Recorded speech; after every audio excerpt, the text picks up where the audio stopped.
a gente volta a falar das declarações de Donald Trump, aquela palavra que não sai da boca dele, né? Tarifa, taxa, enfim. Ele voltou a falar disso, direcionando para países asiáticos e também falou, a gente falou mais cedo, né?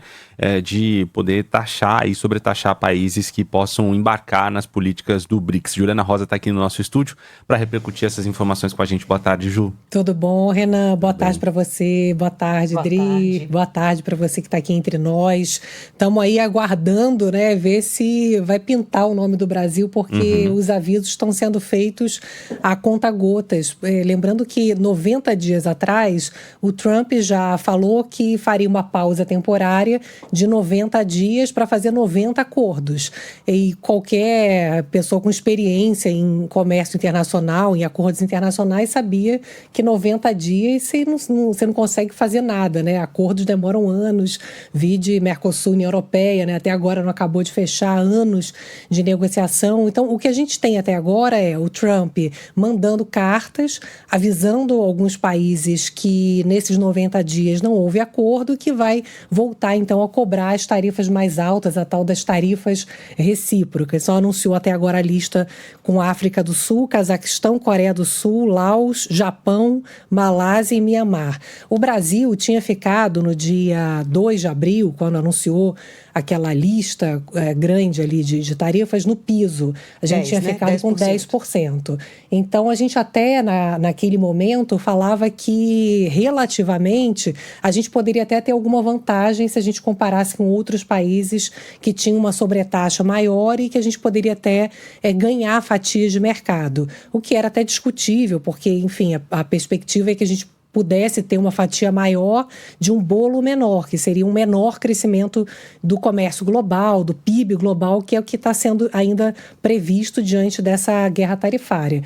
Mas, por enquanto, a gente permanece com os 10%, mas ontem à noite, o que preocupou? Está tendo o encontro dos BRICS aqui no Brasil, né? O grupo que reúne Brasil, Rússia, Índia, China, África do Sul, né, e outros países, e o Trump colocou numa rede social ontem à noite que países que estão de alguma maneira ligados, e aí ele fala, políticas anti-americanas do BRICS vai ser submetido a uma tarifa adicional de 10%.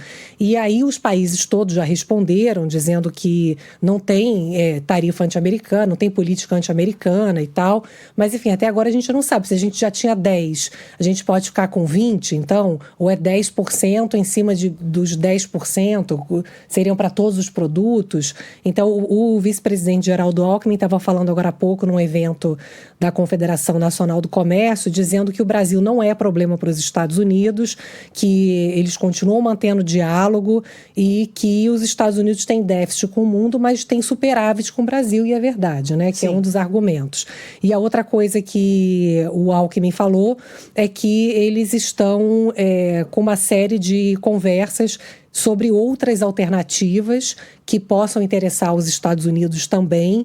E a gente não entrou muito em detalhe, mas o que até eu apurei no meu programa no fim de semana aqui na rádio, no Economia para Você, eu entrevistei o presidente da Câmara Americana de Comércio, o Abrão Neto, e ele estava me falando que os Estados Unidos têm muito interesse no Brasil em 2 pontos. Um é que o Brasil tem um potencial muito grande nos chamados minerais críticos e terras raras. Então, o Brasil tem um potencial que interessa muito aos Estados Unidos em nióbio, lítio, grafita, que são elementos para semicondutores e para a transição energética, bateria, toda a questão da inteligência artificial, e que os Estados Unidos também estão investindo muito dinheiro em países que têm um potencial de instalação de data centers, que depende tanto de países que têm energia, mas também território, e que o Brasil tem um potencial muito grande para atrair investimentos. Então, a gente segue aí, na verdade, vendo que tem potencial de negociação, mas, por enquanto, muita tensão, né? A bolsa está caindo, o dólar subindo.